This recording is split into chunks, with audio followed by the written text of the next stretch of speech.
Hi guys, and welcome back to my channel, or if you're new here, welcome. My name is Heather, and on this channel I like to walk a very fine line between a shopping addicted makeup monster and a responsible adult with a makeup hobby.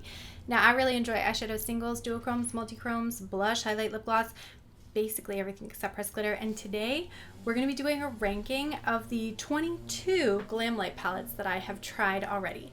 So if that sounds like something you're interested in, stick with me. We're getting into it right now. I have to go pretty fast because I do need to go pick up my kids, but we are going to zip through this. I saw the new Fresh Prince collection that was sneak peeked, and I was like, you know what? It's time for a Glamlite ranking. So here we go. Coming in at 22 is the Glamlite and Garfield palette.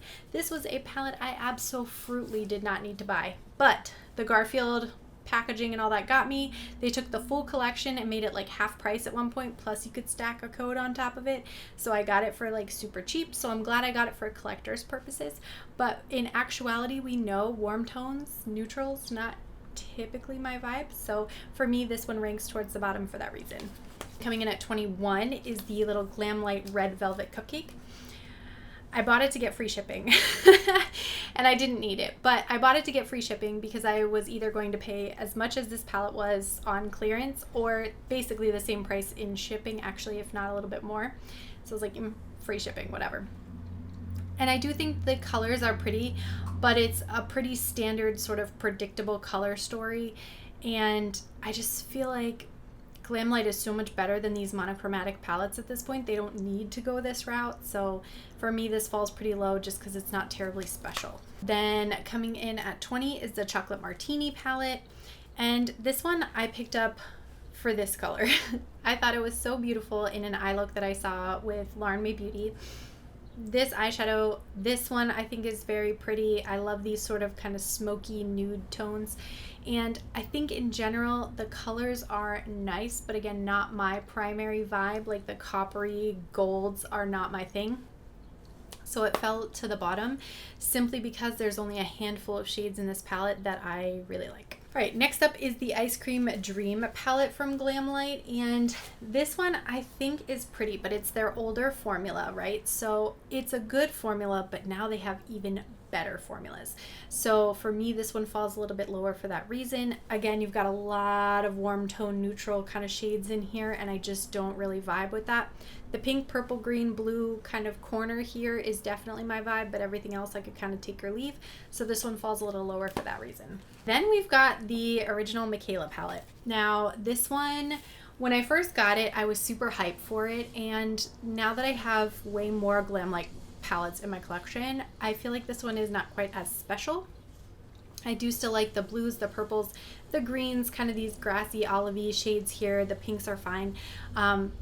But for me, I think I have other color stories that I like so much better from Glamlite that this one fell way towards the bottom. Quality is fine though, it's just a color story thing. All right, next up is the Dream Master palette from their Freddy Kreuger collection. I don't know. I'm not a Halloween person, or I am a Halloween person. I'm not a horror movie, like Halloween movie person. This one is a decent color story. The look that I put together, or looks that I've put together with this one, I did like, but it's just not super special in my mind. Again, it's more like monochromatic, right? And I have trouble kind of blending this green red duochrome shade in with everything else in the palette because it feels so much warmer compared to everything else. I do really like this like smoky red shade. I think that is very pretty. But again, it's monochromatic. There's things that they did that are way better than this one, so it fell towards the bottom. Then we have the Kellogg's Frosted Flakes palette, and this one was a TJ Maxx special. I really like the blue rose here. Like these two blue rose are my jam, the end. But the high contrast of the blues and oranges, like all over the packaging, the color story itself is such a turn off. And I don't really care about Frosted Flakes at all. Like I guess it was special to the owner of Glamlite, but to me, that was not worthy of a collab. I think the colors in the blue rose are very pretty. I don't like the orange. I dislike the packaging, and it makes me reach for this a lot less, so it fell lower. I also then have the Glamlite and Ghostface Lives palette, and this one I think is pretty. Again, it suffers from sort of the monochromatic nature of it all, but These two shades in here specifically I think are gorgeous, and they blend out so nicely with the mattes that are in here. So the colors that are in here are very pretty, and I do enjoy the looks that I make with them, but the eye looks are just not terribly special, which is why this one fell a little bit lower. But overall, still a great quality palette. If this color story appeals to you, if you like cool tone neutrals, you will like this. Then I have the Cake palette, which I think this may have been the very first thing I purchased from Glamlite way back when. And it looks like this. And I do think it's a pretty color story. Again, I like the blues and purples and greens here. I don't so much care for the warm toned shades that are in here, and this is their older formula. So while the metallics are pretty, they're not quite as special as the newer formulas. So this one falls a little bit lower.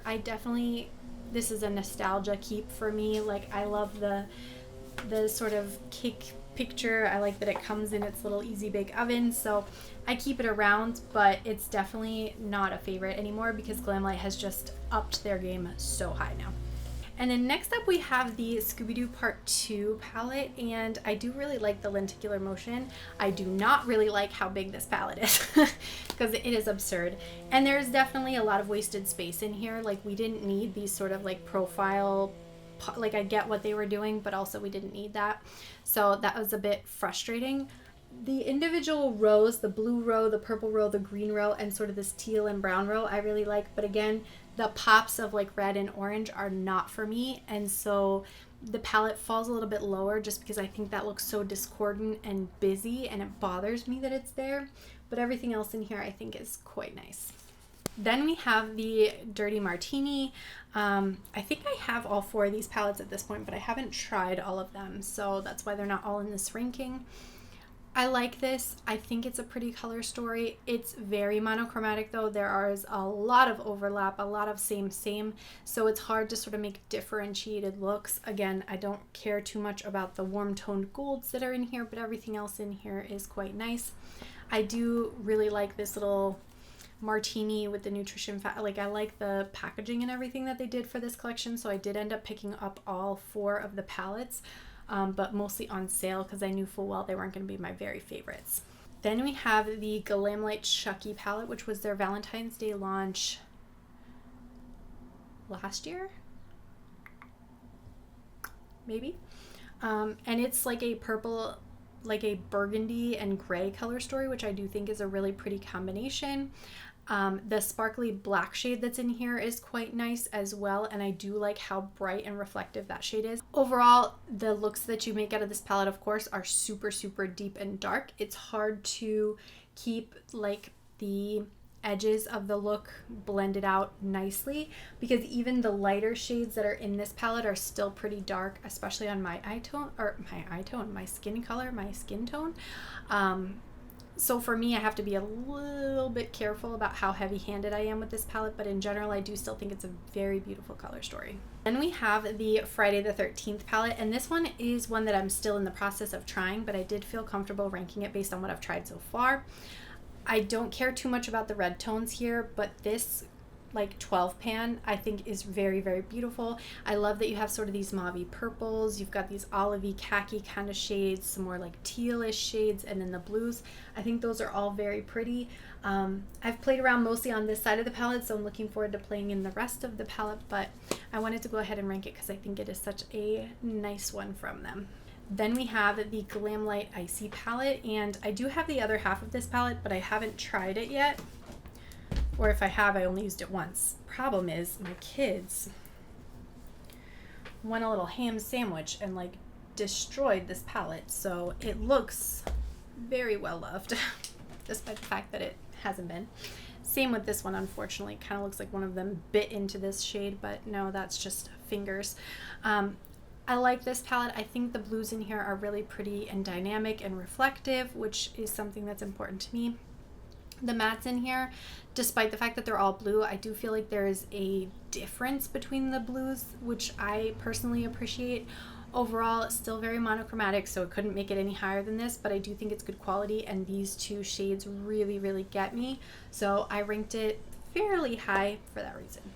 Then we have the other half of the Nightmare on Elm Street, which this is the green sort of olivey monochromatic palette.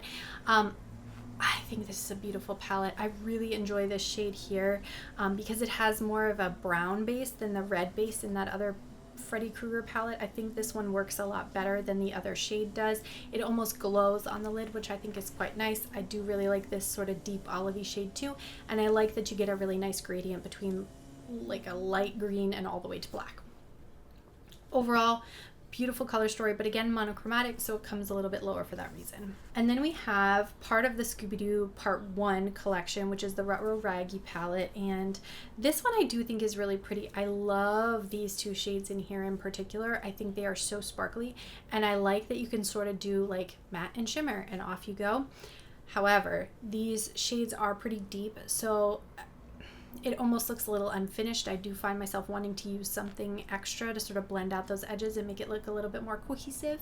But overall, the quality of this one I really like. And of course, Scooby Doo is like one of my all-time childhood favorite memories. So the nostalgia part of this really works in its favor for the ranking. Then the last 6 palettes I had a hard time putting in order. And I think if you caught me on a different day, I would probably order them differently. So the quality for all of these 6 palettes is great. The color stories I think are great. I don't think you'd go wrong with any of them, but I did want to rank them for the sake of ranking, so we're going to go through these last 6. Coming in at 6 is the Rick and Morty palette, and I put this one a little lower because I don't really care too much about Rick and Morty. I don't watch that show at all. I tried, it just is not for me. Again, I'm not a big like warm toned person, right? So that's kind of out for me, but all these blues, greens, pinks, purples are definitely right up my alley. I do think the metallics in here are very nice quality. I think there's definitely some redundancy between this and some of the other palettes that Glamlite has put out, so I ranked it a little bit lower, but I still think it's a very decent palette, and obviously despite the fact that I don't watch this show, I still purchased it because the color story and the formulas of Glamlite spoke to me for this one. Then coming in at number 5 is the Hershey's Cookies and Cream palette, and this is their sort of blue-brown palette. It's stunning. I have talked about this one in so many videos, and I don't regret it for a moment. Hopefully, if you've purchased it on my recommendation, you don't regret it either, because it's a really beautiful palette. The metallic neutrals in here are very pretty. They reflect light so nicely, and then the blues in here are very dynamic, and I really like this sparkly black shade. Sparkly black shades are definitely my vibe. Again, I think you have a nice gradient of the mattes that are in this palette as well. And I don't even so much mind these 2 mattes in here, the more neutral mattes, especially because this one has almost a like burgundy undertone to the brown. So I think that makes it really, really pretty. Then coming in at number 4, I have Glamlite Barbie. This is definitely a favorite palette of mine. I was a Barbie kid for sure. I'm not somebody who is like hardcore into Barbie stuff as an adult. But I did go see the movie. I do have a sweatsuit. Maybe I am a hardcore Barbie person. I don't know. But yeah, I do think this is a really pretty color story. The mattes in here gradiate so nicely that you can really just blend so many of them together and they will look very cohesive. The one sort of knockdown that I gave to this one is that the pans are super shallow. There's not a lot of product. When I went to go pick this one up, the first time I used the palette, I hit pan just by sticking my finger in it and like swirling to apply it onto my lids, and that is not something I have ever done in any palette. I am not an aggressive person with my palettes, but I ended up having to like squish this one back down to kind of get it to not look like it hit pan, because I don't actually like when my palettes look like I've hit pan. But in general, I do think it's a beautiful color story. Again, I can kind of take or leave some of these golden shades here, but everything else in here, top notch. It's tenuous. Okay, coming in at number 3 is the other Mikayla. This is the Pot 2 collection. We'll leave Mikayla's personality flaws out of the decision-making tree for this particular palette. I was definitely attracted to the sort of green, blue, purple rose here at the bottom.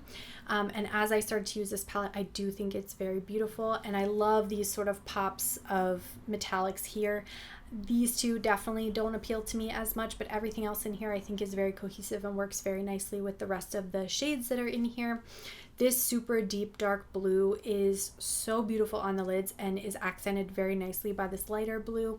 The greens I think are really pretty. I tend to stick more towards like the olivey greens in here rather than sort of the true like Kelly greens, but again, I think it's very pretty. I like the fact that they kind of leaned into that colorful perspective and kind of steered away from doing a half neutral. They did have like a 10-pan palette that went with this that was like their neutral palette, so if that was your vibe, that was the palette to get, but for me, I like the more colorful one. Then coming in at number 2 is the other Scooby Doo palette, and this is the Creeps and Crawls palette. It looks like this. This is one I've talked about a ton. Very, very beautiful. I love the duos that they kind of made in each of the columns here. I think those are really pretty, and the metallic quality and the reflect out of these metallics here I think are so beautiful on the lid. They just look really smoky, and they give like a sophisticated depth that I don't see necessarily in everybody's palette color stories. So for me, this one definitely came up to the top, almost the very top. It's been a top pick of mine in the past for sure. And then coming in at number 1, I put the Glamlite Kiss palette, and this, I almost didn't even buy this which is so wild, but when Glamlite releases stuff, I definitely do a double take, and I have to sit there and decide, like, do you need this, do you want this, or no? But most of the time, yes. And I'm so glad I picked this one up. Again, there's a bit of redundancy with the green, blue, purple kind of vibe, but I do think the undertones here are very pretty, and I like that they have these really smoky, darkened, almost blackened metallics. I think that complements the depth that they went with in these color stories so nicely. I like that there is not a ton of red here. Like, I almost wish this red was a little bit more muted because it would go nicer with the burgundy shade, but even as is, I still think that's a very beautiful monochromatic row. The blues in here, the greens in here are my favorite. I think the purples are probably the weakest out of everything in this palette, but again, it has beautiful quality. I love the metallics. The mattes are very beautiful and blendable despite the fact that they are hellishly pigmented. So yeah, overall, even though I don't care a bit about Kiss or really rock and roll things that much, this one came all the way up to number 1. And with that said, I think that is everything for this video. I want to thank you guys so much for your patience. I know my videos have been very sporadic recently. My life has been in a complete tornado, and so it has been so nice to just take the time when I needed to and try not to stress too much about the fact that I wasn't posting. And now getting back to filming a little bit of content, posting a little bit, is definitely like warming up my heart. Let me know in a comment down below, what are some of your favorite Glamlite palettes? I definitely want to know. Is there something I haven't tried yet? Maybe I have it and just haven't tried yet. I don't know. I have a lot of their stuff. But yeah, definitely let me know what Glamlite things you like the best. I want to thank you so much for watching. Don't forget to like and subscribe before you go, and I'll see you in my next one. Bye.